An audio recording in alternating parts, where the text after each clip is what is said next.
Ben, merci beaucoup Franck. Merci Mathilde et toute ton équipe, Franck, pour l'organisation de cet événement.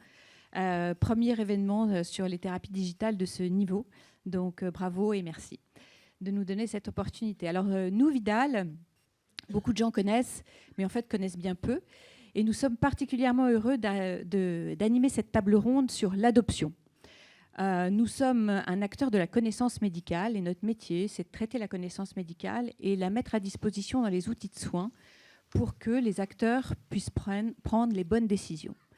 Et aujourd'hui, les thérapies digitales arrivent dans les outils qui vont permettre de prendre des décisions. Et c'est pour ça que nous étions particulièrement intéressés pour travailler là-dessus. Alors, comme beaucoup de médecins et beaucoup de professionnels de santé utilisent nos services, on a des tuyaux branchés avec eux, ça nous permet de leur poser quelques questions. Et donc, pour ouvrir cette table ronde, je vous propose de partager les résultats d'une enquête qu'on a faite auprès des professionnels de santé pour savoir ce qu'ils connaissaient et ce qu'ils avaient envie de connaître des thérapies digitales. Donc, si on peut passer la première slide.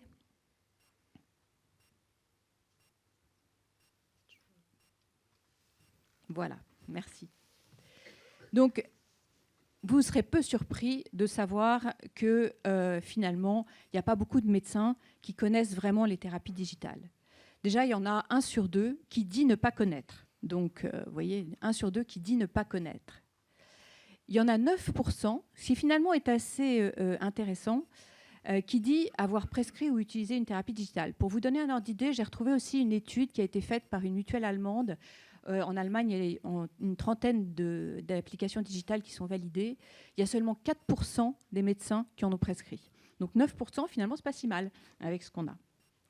Et puis, même s'ils connaissent peu, ils sont tous assez intéressés, hein, puisqu'il y en a un tiers qui disent être très intéressés et la moitié qui disent y voir un intérêt ponctuel. Et évidemment, personne ou peu savent que c'est remboursé. Donc vous voyez qu'on a encore beaucoup de choses à leur apprendre et beaucoup de choses à communiquer. Il y avait un autre point dans la slide suivante qui est intéressant. Si on peut mettre l'autre slide, voilà, merci.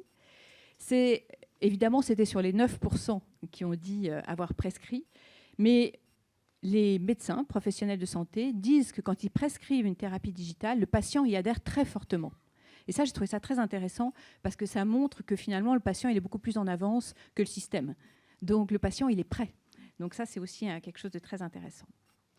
Voilà. Et puis, donc, ils confirment leur intérêt de vouloir prescrire des thérapies digitales, mais sauf qu'ils disent qu'ils n'ont pas d'informations. Et en fait, c'est tout le sujet de la table ronde d'aujourd'hui. C'est comment va-t-on faire pour surmonter tous ces obstacles qui sont d'abord la notoriété, ensuite l'adoption avec la valeur clinique démontrée, et puis le passage à l'échelle pour qu'on puisse prescrire largement et que ça devienne un outil comme un médicament pour traiter les patients. Alors, pour commencer, je vais parler à Sophie. Sophie Benin, vous êtes ophtalmologiste à Edmond Rothschild. Vous faites beaucoup de recherches cliniques et dans ce cadre, vous êtes sans doute un praticien plus avancé que d'autres sur les thérapies digitales, mais vous avez une expérience à partager. Oui, merci. Merci beaucoup pour l'invitation. Merci beaucoup. Donc, effectivement, je travaille au centre de recherche clinique de la Fondation Rothschild, où on a de multiples études, également sur un grand projet de recherche qui s'appelle EviRed et qui vise à améliorer la prédiction des complications de la rétinopathie diabétique. Mais je suis également utilisatrice d'AudiSight, donc qui est une application qui est utilisée en ophtalmologie, qui a été développée par TILAC et qui vise en fait à suivre l'acuité visuelle des patients à la maison, donc grâce à cette petite application, et à alerter le médecin en cas de baisse d'acuité visuelle et donc à recommander aux patients de revenir plus tôt et donc potentiellement d'avoir un traitement un peu plus tôt. Donc c'est surtout pour des patients qui ont par exemple des œdèmes maculaires diabétiques ou liés à des occlusions veineuses ou une DMLA, des pathologies qui sont quand même très fréquentes chez des populations parfois un peu âgées ou qui ont d'autres rendez-vous médicaux qui ont du mal à se déplacer.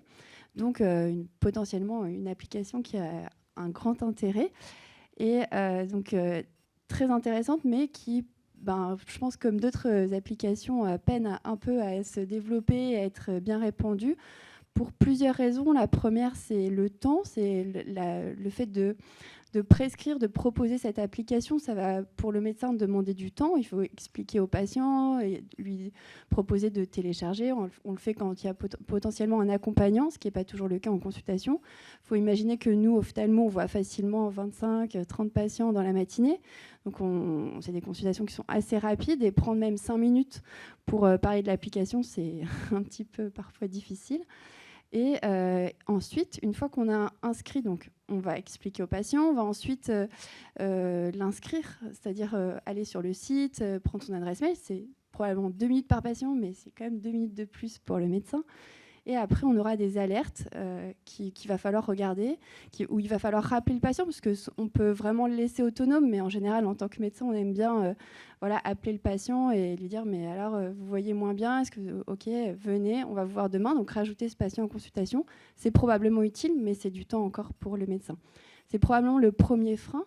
Le deuxième frein, c'est vraiment l'utilité. En fait, par exemple, si on a envie de faire prescrire quelque chose, un médicament, on va avoir des grandes études de phase 3 qui vont montrer que ce médicament est supérieur ou non inférieur à quelque chose de reconnu.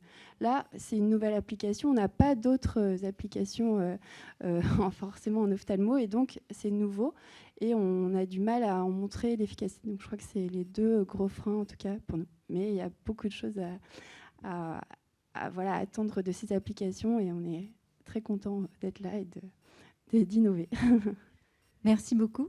Donc oui, le temps, on en parlait aussi ce matin sur la rémunération des praticiens, puisque ça rejoint quand même aussi ça, et l'organisation du soin. Étienne, je vais te laisser te présenter en tant que directeur général de Bliss. Tu as toi aussi ton expérience de l'adoption des thérapies digitales.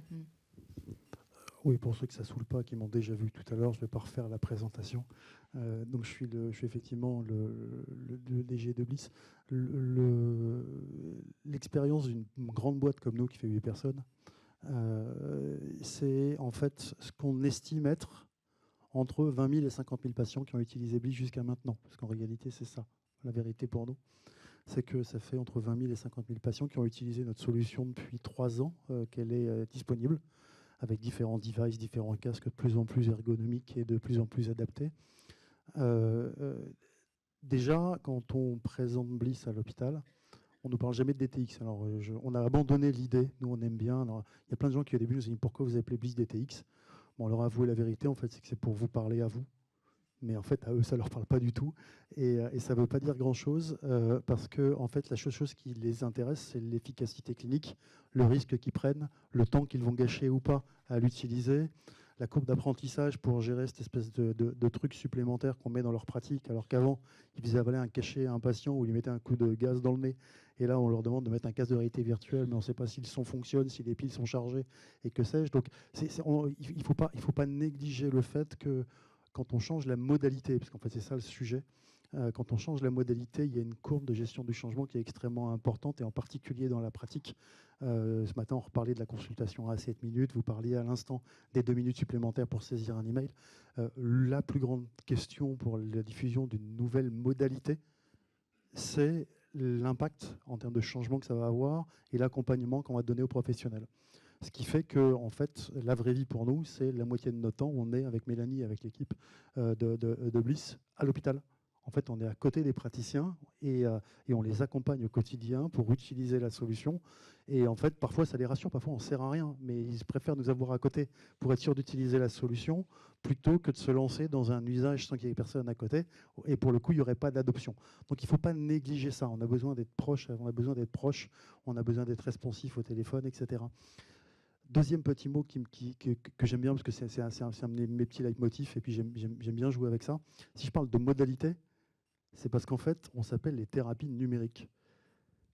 Mais on n'appelle pas les thérapies chimiques ou les thérapies rouges et les thérapies vertes. Et en fait, on a une thérapie qui est définie par un concept qui en fait est assez peu important. Encore une fois, c'est quelque chose qui nous parle à nous, mais qu'elle soit numérique ou pas numérique, ça ne change pas grand-chose. Moi, ce qui m'embête, c'est qu'en fait, on passe beaucoup de temps du coup à démonter le concept de c'est numérique, donc c'est média, ça ressemble à Netflix. Et donc du coup, en fait, pourquoi votre truc qui ressemble à Netflix, ça pourrait être un médicament. Et en fait, le fait de mettre en avant le numérique, potentiellement, joue contre nous, dans la mesure où effectivement on doit ramener, après avoir dit qu'on était une thérapie numérique, le fait qu'on était d'abord une thérapie prouvée cliniquement. Et en fait c'est surtout ça qui est important, c'est qu'en fait on voudrait nous plus s'appeler une thérapie prouvée cliniquement et que ça soit dans le nom plutôt que thérapie numérique, qui en fait induit un côté un peu média, un peu réseaux sociaux, un peu sympathique, un peu données qu'on va me voler, qu'on va récupérer sur un serveur dans un autre pays. Voilà. Donc c'est ça les difficultés pour nous, c'est effectivement probablement cette acculturation, cet accompagnement qui sont extrêmement importants pour les professionnels de santé. Oui, alors c'est impressionnant parce que vous dites que vous êtes 8, et donc si vous devez accompagner tous les praticiens de la douleur en France, il va falloir que vous trouviez des partenaires probablement. Hein, donc ce sera un de nos sujets aussi, et ça me permet de passer la parole à Alexandre Capet, donc de chez Bayer, qui a aujourd'hui chez Bayer dans l'industrie pharma, mais qui a aussi un parcours dans les thérapies digitales chez Volantis. Donc tu as ces deux aspects. Tu peux aussi nous parler du passage à l'échelle et de cette question de l'accompagnement de l'industrie pharmaceutique. Oui, volontiers. Bonjour à tous, et merci Cécile. Peut-être juste en intro rapidement, je pense que oui, globalement, l'industrie pharmaceutique peut vraiment contribuer très largement à l'adoption des solutions digitales DTX, mais pas complètement. Donc j'ai essayé d'expliquer ça, et juste avant ça, je pense qu'il faut souligner quand même, d'un point de vue pharma, les DTX, c'est quand même super intéressant. C'est vraiment super intéressant. Juste si on reprend un petit peu ce que disait Megan ce matin, la définition, dire moi le job d'une DTX, je vais essayer de changer le parcours de soins, d'améliorer le standard of care, d'intégrer dans les guidelines. C'est quand même un peu la mission d'une boîte pharmaceutique avec son médicament. C'est extrêmement congruent, quoi. Et la deuxième chose, cette idée d'un mécanisme d'action qui a un impact clinique, pour le coup c'est régulé, c'est l'ADN du médicament aussi, donc il y a une grande proximité intellectuelle. Et après, la troisième chose, quand on a une boîte pharmaceutique, on se dit, mais cette interaction que je vais pouvoir avoir avec un patient, éventuellement cet accès aux données que je pourrais avoir en vie réelle, c'est quelque chose d'assez difficile à envisager sans DTX. Donc, pour toutes ces raisons-là, il y a un intérêt assez fondamental. Et les chiffres sont assez intéressants quand même. Je crois que quand on regarde le top 20 de la pharma, il doit y avoir 18 boîtes sur 20 qui ont un partenariat DTX en place. Je crois qu'il y a une quarantaine de solutions DTX qui ont un partenariat en place aujourd'hui avec la pharma. Donc l'intérêt, il est fondamental. Donc, là, je voulais juste préciser ça, mais ce n'était pas votre question, Cécile. Donc pour le coup, comment la pharma peut aider ? Peut-être, et je dis très largement, mais pas complètement. Donc peut-être deux phases dans l'aspect commercial. Le premier, ce que disait Étienne, tout ce qui concerne, on va dire, l'accès au marché et l'information du marché. Donc l'accès au marché, ça commence fondamentalement avec des preuves médico-économiques, c'est de l'étude clinique, sweet spot pharma par excellence, quoi. Deuxième chose, je veux un remboursement, je dois choisir la bonne voie de remboursement, préparer mon dossier, le défendre, sweet spot de la pharma par excellence. Troisième chose, je dois informer le marché, je dois essayer savoir à qui je vais parler, comment je target les bons centres, les bons professionnels, l'appui de KOL, l'appui de sociétés savantes, c'est vraiment de l'expertise pharma par excellence là aussi. Donc tout ce qui est aspect, information, accès, vraiment. Et là, je pense si on prend les exemples qu'on a un peu cités aujourd'hui, donc Tilac avec Novartis, Diabeo, Sanofi, je peux citer Bayer avec Implicity ou des choses comme ça, on voit bien que les sujets de notoriété, ils sont assez vite adressés et l'information circule assez bien. Le deuxième sujet, deuxième phase de commercialisation qui est plus sur le déploiement. Là, deux choses distinctes. Il y a vraiment, on va dire, l'aspect promotionnel, donc d'aller expliquer, et c'est tout ce que tu disais, Étienne. Ça ne sert à rien de faire le market shaping des DTX, il faut vraiment expliquer, voilà, j'ai une solution, elle a une valeur, elle est safe, elle est data compliant, elle est simple. Voilà. Ça, toute cette façon de penser la promotion, je pense que là, l'industrie pharmaceutique peut le faire très bien. En revanche, le sujet que Sophie, tu soulignais sur l'intégration dans le quotidien, dans la pratique de soins, elle est très compliquée sur deux sujets qu'on a abordés. Il y a vraiment le sujet organisationnel. Et c'est évident que c'est un truc nouveau. Donc il y a un investissement initial, alors que c'est supposé vous faire gagner du temps. Donc c'est rationnel de se dire combien je mets d'investissement pour apprendre par rapport à combien ça va m'apporter. Il faut vraiment baisser le coût d'entrée. Il faut vraiment que ça soit simple. Et ça, c'est difficile. L'exemple que donnait Pierre tout à l'heure sur Diabeo, si vous prenez une DTX sur prescription, qui est un peu compliquée parce qu'en plus elle a de la télésurveillance, comme Diabeo, là, il faut changer l'organisation du service en plus. C'est du change management, on l'a souligné ce matin, c'est extrêmement difficile. La pharma, ce n'est pas les mieux équipés pour faire ça, c'est très difficile. Il y a un deuxième sujet d'intégration, on l'a abordé plusieurs fois aussi, c'est globalement l'intégration dans les systèmes informatiques. Ça non plus, la pharma, c'est pas son job. Il y a des gens qui savent le faire. Il faut pouvoir travailler avec eux. Je pense à un l'IFEN en France, c'est des gens qui peuvent aider. Juste un petit détail, je voudrais revenir sur ce que disait Daphné ce matin, pour illustrer avec DIGA. Donc Daphné, tu soulignais qu'il y avait de quoi être optimiste, c'était plutôt encourageant. Il y a quand même les chiffres qui sont intéressants. C'est que les autorités allemandes, elles ont prévu à peu près 150 millions pour DIGA. C'est leur budget. Elles n'ont pas complètement épuisé, mais c'est 150 millions. En parallèle de ça, elles ont mis 3 milliards pour upgrader les systèmes d'information du système de santé allemand. Donc ça montre bien, et c'est une sorte de prérequis pour le succès de DIGA, mais les échelles ne sont pas du tout les mêmes. Voilà, et ça explique un petit peu, je pense que d'un point de vue pharmaceutique, il y a énormément d'intérêt, énormément de partenariats. Il n'y a pas eu d'investissement massif encore pour le moment, parce qu'il y a un peu essayer de débloquer ce sujet-là qui demande des prérequis. Peut-être que Isabelle, après, je sais pas, le point de vue d'Astra sera peut-être différent de Bayer, mais... Alors Isabelle, à toi. Merci pour ça. Ça marche ? Merci pour cette transition. Donc, le point de vue d'Astra, alors moi déjà je suis très nouvelle dans l'industrie pharmaceutique, donc j'arrive aussi avec ce rapport d'étonnement.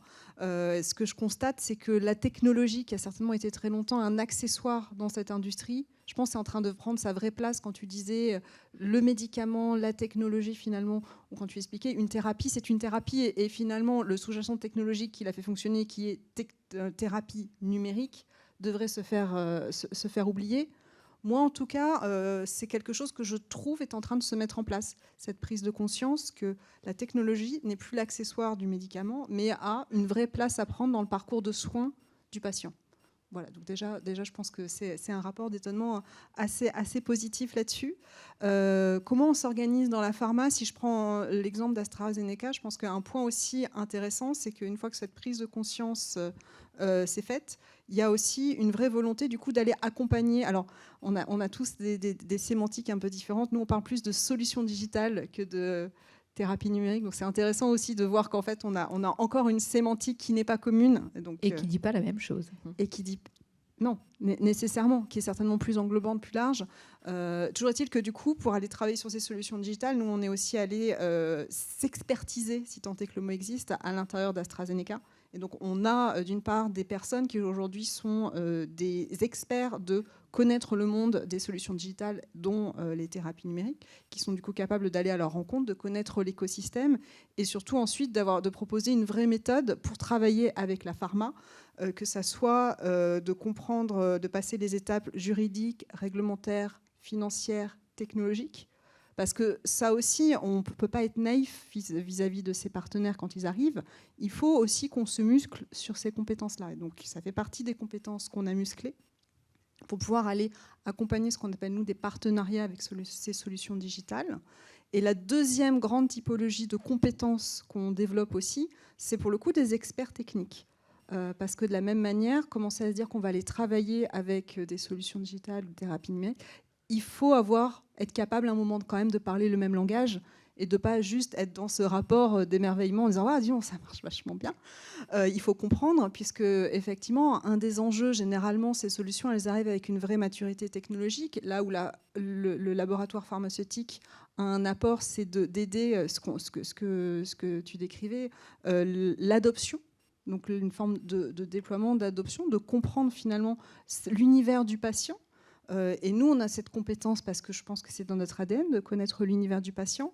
Ajouter à ça, du coup, ces compétences d'experts technologiques, donc d'experts data, d'experts en intelligence artificielle, d'experts de gens qui comprennent sous le capot ce qui se passe, ça permet du coup de monter des partenariats qui vont au-delà de juste un enjeu réputationnel, de vraiment aller les accompagner là-dedans.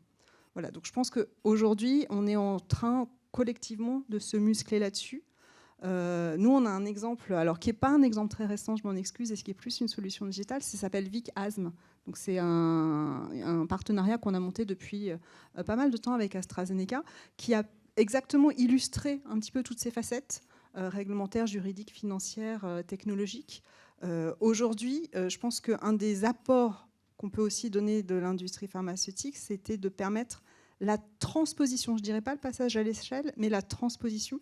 Donc Vic Asthme, c'est un chatbot qui accompagne le patient asthmatique dans le parcours, dans le fardeau de sa maladie, en lui permettant de répondre, d'apporter des questions à un certain nombre de ses interrogations.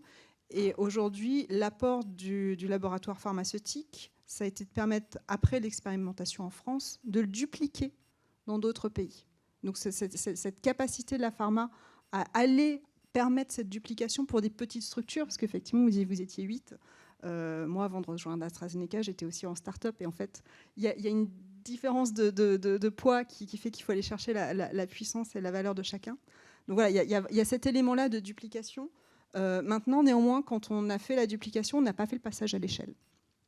Vicasme, c'est 50 000 patients à peu près en France.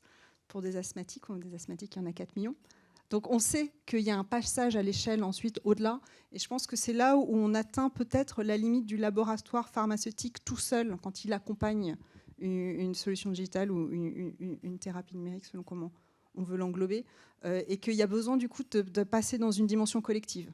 Que ça soit plusieurs labos, que ça soit la réflexion sur comment est-ce que finalement la chose publique, avec des majuscules, mais les pouvoirs publics, le système de santé, s'en empare pour rentrer dans un système de remboursement, pour rentrer dans un système d'adoption avec ces change management aussi à la clé. Donc voilà, la limite, on sait s'armer, on sait aujourd'hui s'étoffer, mais je pense qu'il y a une limite qui va devoir maintenant franchir la barrière du collectif entre acteurs privés, mais aussi avec des acteurs publics. Sophie, tu voulais visiblement répondre. Ça m'a fait penser. En fait, nous, effectivement, pour Odysseite, on a la chance de pouvoir avoir une compensation financière via l'article 51. Donc, en fait, à chaque prescription de l'application, on peut potentiellement une compensation d'une centaine, 125 €. Je ne veux pas dire je sais pas exactement les chiffres à la virgule, mais va être proposé. Alors ça peut être certainement bien pour des libéraux en fait qui vont peut-être pouvoir embaucher une secrétaire. Alors peut-être pas, il faut quand même avoir beaucoup de patients inscrits, mais en tout cas ça va être une petite incitation financière. Mais c'est vrai que pour l'hôpital c'est compliqué parce que nous, même s'il y a cette incitation financière, en tant que médecin hospitalier, on verra probablement pas la couleur de ces 100 € par patient. Il faudrait inscrire énormément de patients pour que ce soit visible et ça va pas être suffisant pour avoir une ARC en plus, une secrétaire en plus dans un contexte où finalement il y a déjà un gros manque de personnel. On a du mal à recruter, même si on voulait en recruter, on a du mal à les recruter. Donc c'est vrai que c'est un peu difficile. En revanche, je crois que ce que vous avez dit et ce qui ressort, c'est montrer aux médecins que en fait, ça va nous faire gagner du temps. Et ça, c'est un concept qu'on a du mal à comprendre initialement. C'est qu'on se dit, effectivement, au début, on va perdre du temps parce qu'on ne sait pas très bien comment ça marche, comment l'application fonctionne ou comment ça va se passer. Mais effectivement, si on arrive à prescrire l'application, que le patient il vient 2 fois moins, en fait, c'est autant de consultations qu'on n'aura pas besoin de faire et le patient sera bien suivi. Mais ça, c'est difficile initialement de perdre du temps pour en gagner ensuite, en tout cas dans notre système. Je suis d'accord avec tout ce qui a été dit. C'est super important et surtout le sujet de l'Allemagne qui, derrière le DIGA, met de l'argent dans l'investissement. Que ce soit une application de télésuivi qui, grosso modo, va impacter l'organisation des soins, que ce soit Bliss qui va changer fondamentalement la manière dont on prend en charge la douleur, dont on raccourcit la durée des actes, on gagne 10 minutes sur une opération des dents d'1 heure, on fait du patient debout pour entrer et sortir de la salle d'opération quand on fait de la chambre implantable, alors qu'il y a encore des anesthésistes qui font de la chambre implantable en anesthésie générale. Mais en fait, on est en train de dire quoi? On est en train de dire que faut savoir ce qu'on est en train de faire. Je crois que ce matin, on a commencé à l'aborder, mais on n'est pas en train de remplacer un médicament par un médicament plus efficace. On n'est pas en train de remplacer un scalpel par un scalpel qui est plus précis. On n'est pas en train de remplacer un scanner par un scanner qui fait une meilleure image. On est en train de toucher, dans la quasi-totalité des cas, à l'organisation des soins. Et la limite qu'on va toucher, c'est exactement celle que tu as signalée. C'est-à-dire qu'en fait, ce n'est pas plus l'industrie pharma que nous.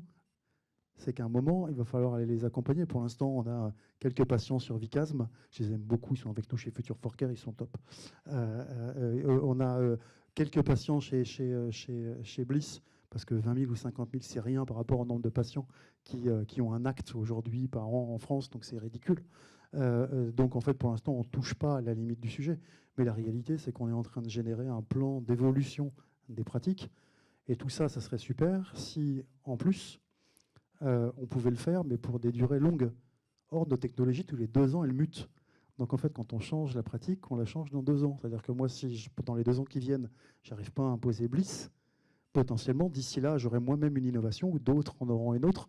Parce qu'en réalité, on est au tout début d'une courbe de création de technologies numériques. On n'est pas sur le médicament où on a des évolutions incrémentales qui sont, entre guillemets, beaucoup plus fines que celles qu'on avait au début quand on a découvert les grands blockbusters. En fait, nous, aujourd'hui, on n'est pas des grands blockbusters. En fait, derrière Bliss, il y aura peut-être un autre produit qui sera tout aussi efficace dans 2 ans, qui fera changer les choses, etc., etc. Donc, en fait, on a un sujet de vitesse, on a un sujet d'accompagnement du système, et ce n'est pas aux acteurs dans le système de santé actuel, industriel, pharma, medical device, ou même nous, DTX, si tant est qu'on soit différents de cela, de le faire, parce que d'un point de vue éthique, c'est interdit. En fait, ce qu'on dit là, c'est que ce vers quoi on va, c'est si on veut accompagner le système de santé pour accepter notre DTX, c'est quelque chose qu'on n'a pas le droit de faire dans l'industrie. Et donc la question qu'il faut qu'on traite, c'est si on veut bénéficier du bénéfice de nos technologies numériques, de nos technologies digitales et de l'impact qu'elles peuvent avoir sur le temps, l'organisation des soins, la qualité de soins, la clinique et tous ces éléments, il faut qu'on se pose la vraie question derrière qui est en quoi ça impacte l'organisation des soins et qui le fait. Et qui va prendre ce sujet ? Peut-être un petit mot, Alexandre, pour partager l'expérience allemande, puisque tu parlais justement de l'investissement qui était fait en Allemagne. En France, on voit aussi quand même que ça bouge un peu. On espère en tout cas. Qu'est-ce qui est fait en Allemagne exactement au niveau du système pour accueillir ces thérapies digitales, au-delà du remboursement sur les DIGA, que tout le monde a une idée? Tu parlais de la structuration.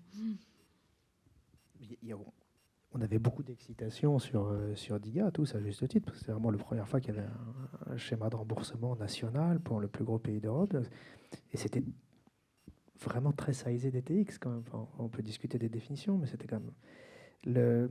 Les 2-3 sujets, je pense, qui bloquent un peu sur DIGA aujourd'hui, quand on dit qu'il n'y a que 4% des médecins allemands ou des prescripteurs qui agissent.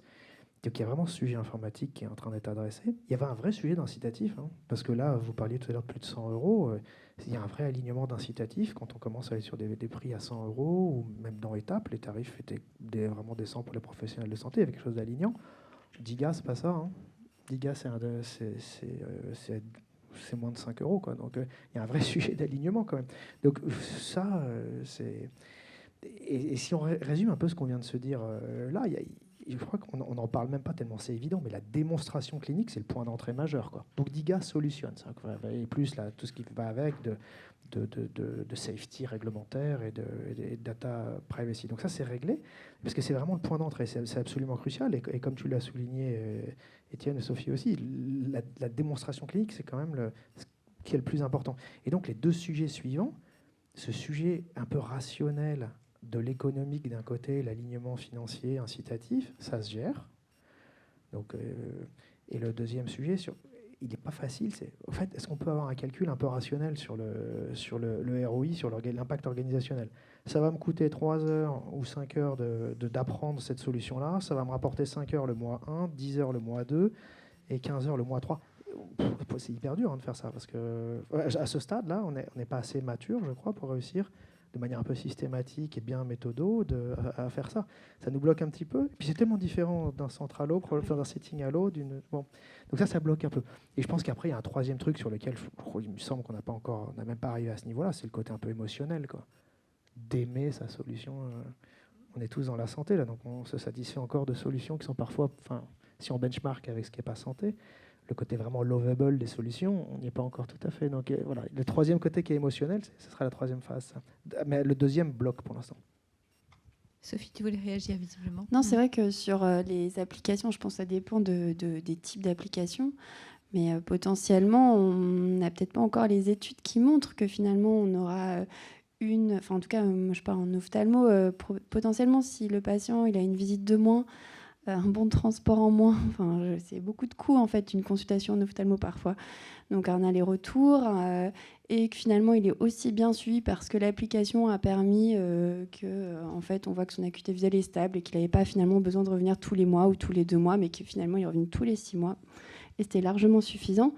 C'est très bien, mais c'est dur à mettre à montrer, puisqu'en fait il va falloir inclure un grand nombre de patients. en fait, comparer le suivi classique au suivi avec l'application et avoir un assez grand nombre de patients, un assez grand nombre de visites pour finalement montrer une différence significative. Enfin, ça, c'est un enjeu, c'est compliqué. Il faut le faire, probablement, mais c'est bien. L'autre chose qu'on ne sait pas, peut-être vous connaissez mieux, mais je pense que c'est des échelles qui montreraient une amélioration du confort du patient.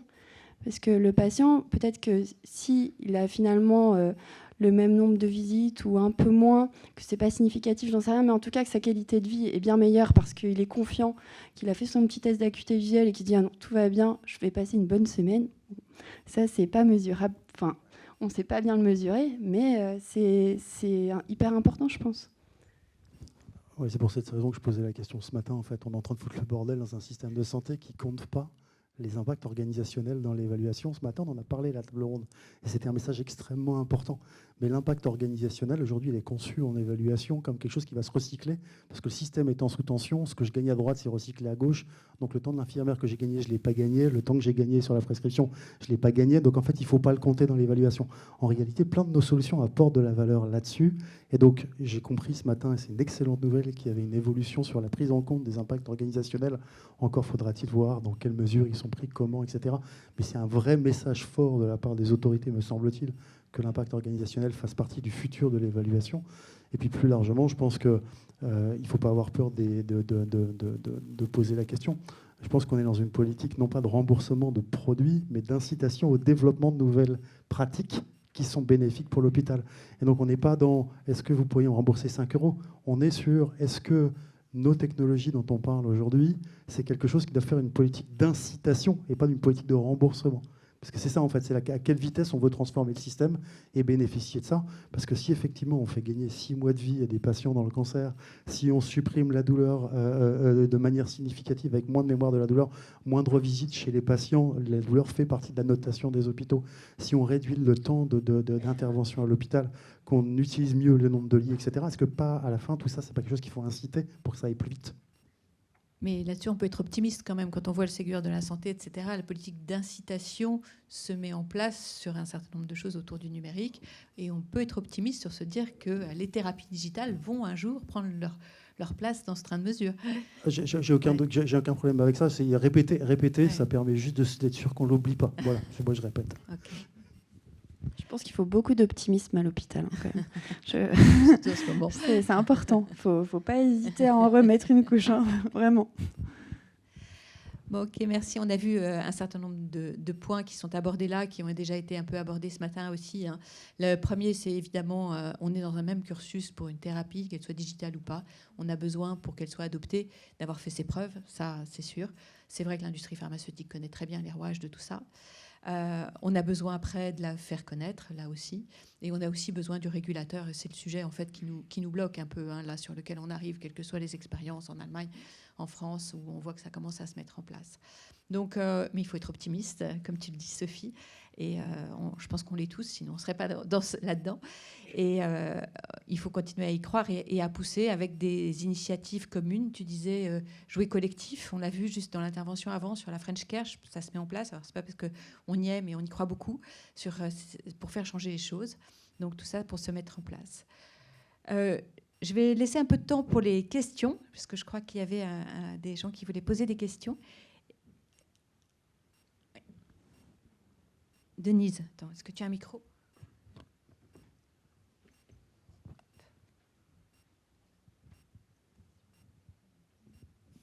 Merci. Je voulais poser une question au docteur Bonin, puisque vous êtes clinicienne et vous avez un œil à l'intérieur de cette entreprise qui prépare l'application TillaCare. Je suis indépendante de l'application, je l'utilise. D'accord, vous l'utilisez, ok. Qu'est-ce que vous feriez si on vous disait, Madame Bonin, on vous donne une grande mission, on voudrait que tous les ophtalmologistes de France puissent plus rapidement acquérir ce qu'il faut pour pouvoir prescrire ces applications comme vous le faites. Quelles seraient les premières idées qui vous viennent à l'esprit ? La première idée, c'est de montrer dans quelle indication cette application est essentielle. Dans quelle indication précise Là, elle est prescrite pour tous nos, je vous ai dit, de façon un peu large pour tous les patients qui ont une DMLA, un traitement par injection intravitraine. Mais finalement, dans quelle indication vraiment elle a un intérêt? Alors, pour ça, il faut mettre en place des études, il faut organiser des études multicentriques, inclure un maximum de patients et montrer que l'application est efficace dans cette indication. Et ça demande quand même du temps. Ça demande, ce qu'on a dit, c'est le temps d'inclure, le temps d'écrire des protocoles. Il y a déjà eu plusieurs études qui ont été faites, qui ont montré que l'acuité visuelle était fiable. Déjà au moins trois grandes études qui ont été faites, mais tout ça, ça prend du temps et c'est du temps qui est nécessaire aussi pour le développement d'un médicament. Donc, c'est pas étonnant que pour une thérapie digitale, alors je vous rassure, on ne connaît pas bien ce mot, hein, pour en revenir au début du débat. Voilà, c'est aussi ça. Et je ne crois pas tellement à l'argent. Bien sûr, c'est certainement un moteur, il faut aider, mais je crois que c'est aussi montrer pourquoi il faut le prescrire et dans quelle indication précise, en tout cas, à mon sens. Mais merci pour cette question. Ouais, je me lève, c'est plus simple. Muriel Benita, Medintex. D'abord, je voudrais remercier les organisateurs de ce super événement. Moi, je trouve magnifique. Une grande richesse, à la fois dans les débats, les rencontres que j'ai pu faire aujourd'hui. Et au sein de Medintex, qui est un grand événement qui a rassemblé 6000 personnes en mars 2022 dans sa première édition. La prochaine édition aura lieu en mars 2023 et rassemblera encore le grand public et l'écosystème de la santé. Les DTX ont toute leur place. D'ailleurs, beaucoup d'entre vous étaient exposants ou ont pris la parole, comme Étienne, à Medintex. Je pense que les patients ont un rôle, les citoyens de manière générale, certains à jouer en la matière. Et je prends le pari que la transformation et l'adoption, on va dire, de ces nouveaux usages passera également par les patients. Finalement, ça touchera aussi le B, puisque c'est dans un esprit B, to C, to B, et que ça nous reviendra. Alors, une question quand même, au-delà de ces affirmations, c'est quelle place des complémentaires santé dans cette adoption des nouveaux usages, d'après vous? À qui s'adresse la question? Alexandre, peut-être. Alexandre.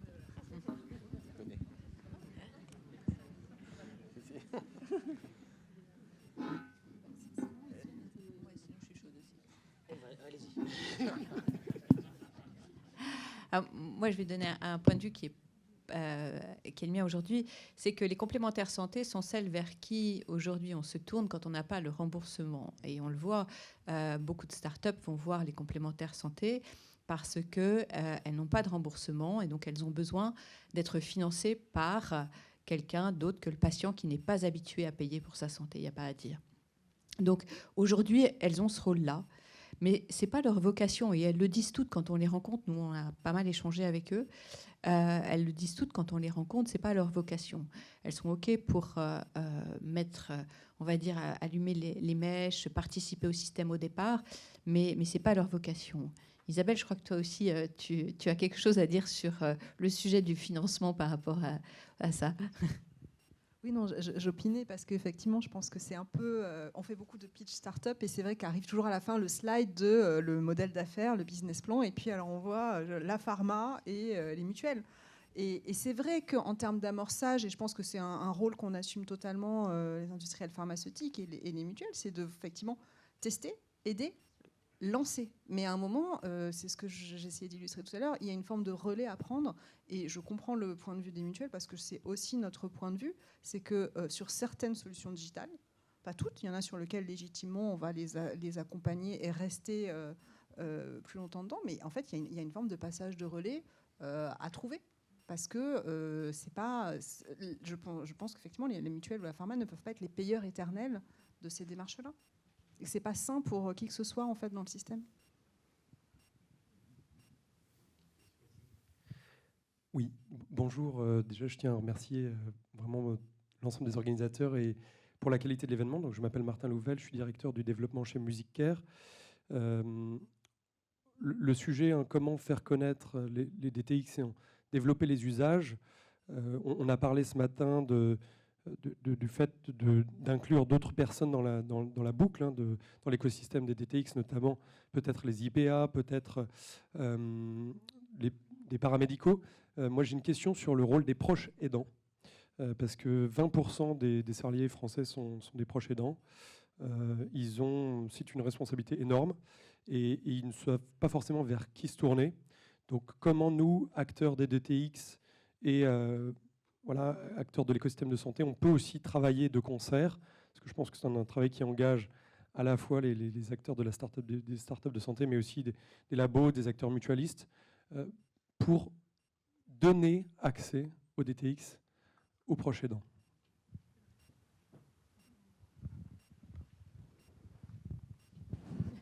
Bon, alors, je vais donner mon point de vue. Je me permets Chez Vidal, on a lancé une application d'amélioration de l'observance pour les patients. C'est pour ça qu'on a un peu d'échanges justement sur ces sujets, que ce soit sur les mutuelles ou sur les proches qui sont dans notre cible.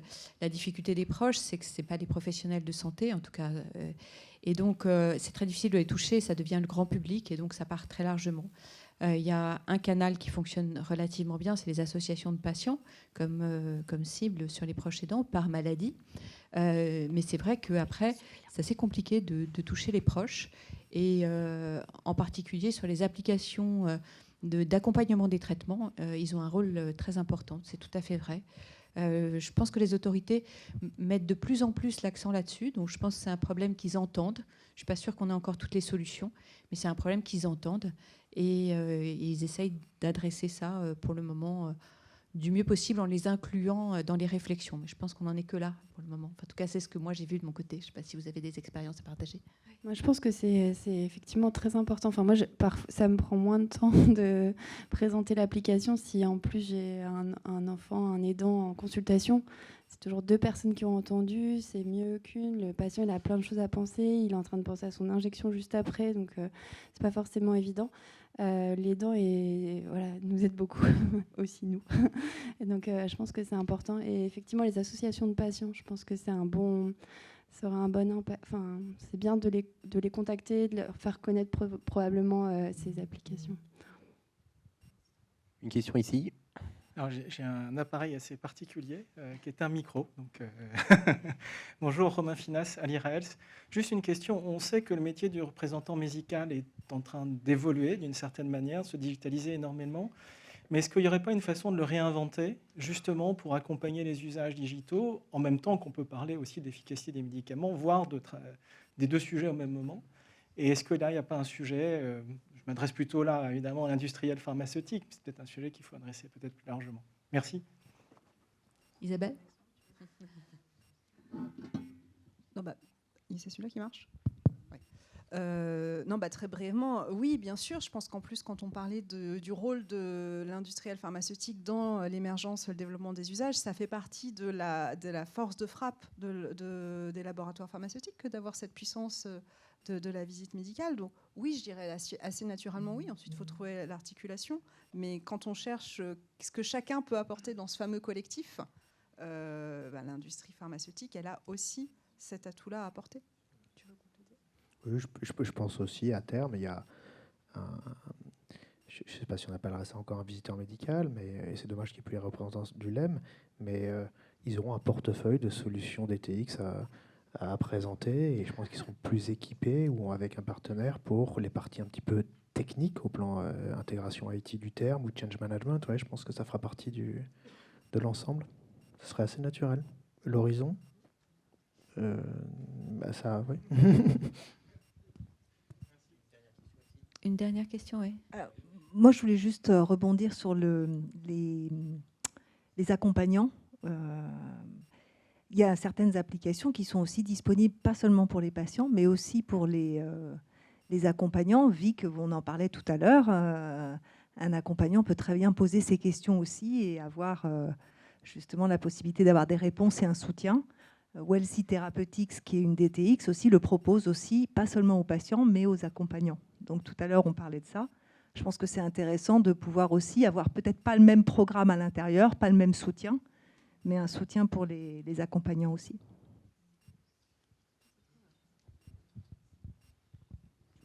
Bien, merci. Il me reste à remercier nos intervenants. Je fais 10 secondes de publicité pour vous dire que les chiffres de l'Observatoire des thérapies digitales que nous venons de lancer avec Vidal, qu'on vous a présenté là, il y a l'intégralité de l'étude qui sera présentée dans un webinaire jeudi 21 juillet à midi. Donc si ça vous intéresse, n'hésitez pas à aller écouter. Vous aurez beaucoup plus de détails que les quelques chiffres que je vous ai présentés. Et c'est passionnant. Voilà, donc un grand merci à nos intervenants et à toute l'équipe de Tech2Med.